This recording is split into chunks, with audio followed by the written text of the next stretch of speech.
महाराष्ट्राच्या मनात आहे तेच होईल, संदेश नाही थेट बातमी देऊ। राज ठाकरे आणि आमच्या मनात कोणताही संभ्रम नाही। मनसेसोबतच्या युतीवर उद्धव ठाकरेंचं सकारात्मक उत्तर। काहीही झालं तरी महायुती मजबूतीने लढणार आणि जिंकणार।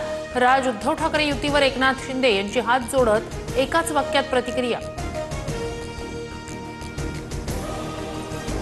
राज ठाकरे आणि उद्धव ठाकरेंच्या युतीशी माझा काय संबंध, कोणी साथ द्यायची कोणी प्रतिसाद द्यायचा, ठाकरे आपापसात ठरवतील, फडणवीसांची प्रतिक्रिया। युतीबाबत ठाकरे बंधूंचा वैयक्तिक प्रश्न, सतत विवेक बुद्धीला धरून योग्य निर्णय घेण्याचा त्यांना अधिकार। ठाकरेंच्या युतीच्या चर्चेवर अजित पवारांची प्रतिक्रिया। ठाकरे बंधू एकत्र यावे असं माझ्याही मनात, त्यांनी निर्णय घेतल्यास मला आनंद होईल, खासदार सुप्रिया सुळे यांची प्रतिक्रिया। प्रक्रियेला सुरुवात झाली आहे। राज आणि उद्धव ठाकरेंमध्ये फोनही झाले असतील। संजय राऊतांचं सूचक वक्तव्य, अमित ठाकरेंचंही राऊतांकडून कौतुक। उद्धव ठाकरेंनी राज ठाकरेंना फोन करावा, तुम्ही एक पाऊल पुढे या, आम्ही 100 पावलं येऊ। मनसे नेते अविनाश जाधव यांचं वक्तव्य, ठाकरे ब्रँड टिकवण्याची मनसैनिकांची भावना। काँग्रेसचा हात सोडाल तरच टाळी देणार, राज ठाकरेंकडून ठाकरेंच्या शिवसेनेसाठी अट, सूत्रांची माहिती। राज ठाकरेंनीही भाजप आणि शिंदेंचा हात सोडावा, दोन भावांचे हात एकत्र आल्यावर कुणाचा हात धरायची गरज पडणार नाही। राज उद्धव ठाकरे युतीवर सुषमा अंधारेंचं सूचक वक्तव्य।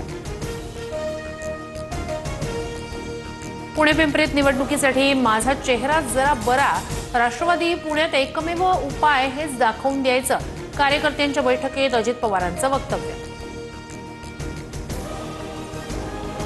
राष्ट्रवादी एकत्र येण्यासंदर्भात कोणताही प्रस्ताव नाही, मात्र भविष्यात आमच्या विचाराशी सहमत असलेले पक्ष जोडले जाऊ शकतात, सुनील तटकरेंच्या वक्तव्यानं पुन्हा चर्चा।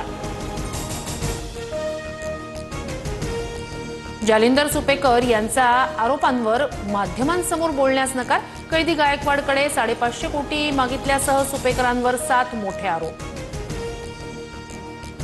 हगवणेंचे मामा जालिंदर सुपेकर यांच्यावरील आरोपांची मालिका सुरूच, सुपेकर प्रत्येक पोलीस निरीक्षकाकडून पैसे घ्यायचे, गृहमंत्र्यांना याबाबत पत्र पाठवणार, अंजली दमानी यांचा नवा आरोप। सरकारनं जालिंदर सुपेकरांची होमगार्ड विभागात बदली केली, सुपेकरांवरील आरोपांची चौकशी होईल, मुख्यमंत्री फडणवीसांचं वक्तव्य। जालिंदर सुपेकर यांच्यावरील आरोप तपासायला हवे, नाहीतर ज्या प्रकारे माझ्यावर मीडिया ट्रायल झाली तसा भाग असू शकतो, एकनाथ खडसेंचा सरकारवर निशाणा।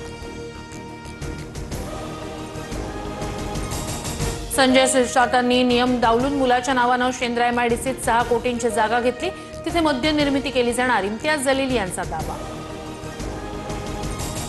लाडक्या बहिणींसाठी पुन्हा सामाजिक न्याय विभागाचा 410 कोटींचा निधी वळवला, लाडकी बहीण योजनेतील अनुसूचित जाती प्रवर्गातील पात्र लाभार्थ्यांना देण्यासाठी निधी वापरणार। निधीच्या कमतरतेचा राज्यातील आमदारांनाही फटका, अनेक आमदारांना गेल्या 6 ते 7 महिन्यांपासून घरभाडं भत्ता मिळाला नाही, सूत्रांची माहिती। कॅनडाकडून भारताला G7 शिखर परिषदेचं निमंत्रण, कॅनडाचे पंतप्रधान मार्क कार्नी यांच्या फोननं आनंद झाला। भारत आणि कॅनडा परस्पर आदर आणि हितसंबंध राखत नव्या जोमानं काम करू, पंतप्रधान मोदींचं ट्विट। जगातील सर्वात उंच पुलावर फडकला तिरंगा, पंतप्रधान मोदींच्या हस्ते काश्मीर खोऱ्यातील चिनाब पुलाचं उद्घाटन, कटरा ते श्रीनगर वंदे भारत एक्सप्रेसलाही हिरवा झेंडा। गडचिरोलीतील नागरिकांमध्ये सुरक्षेचं वातावरण, जिथे प्रशासनही पोहोचू शकत नव्हतं तिथे पोलिसांनी व्यवस्था उभी केली। 2026 पर्यंत माओवाद पूर्णपणे संपुष्टात आणू, फडणवीसांकडून विश्वास व्यक्त। मिठी नदीच्या कथित 65 कोटींच्या घोटाळ्यात मनी लॉन्ड्रिंगवरून अभिनेता डिनो मोरियाच्या घरी ईडीची धाड, कंत्राटदार केतन कदमसह कंत्राटदारांना लागणाऱ्या वस्तू पुरवणारा जय जोशी याच्या घरीही ईडीची छापेमारी।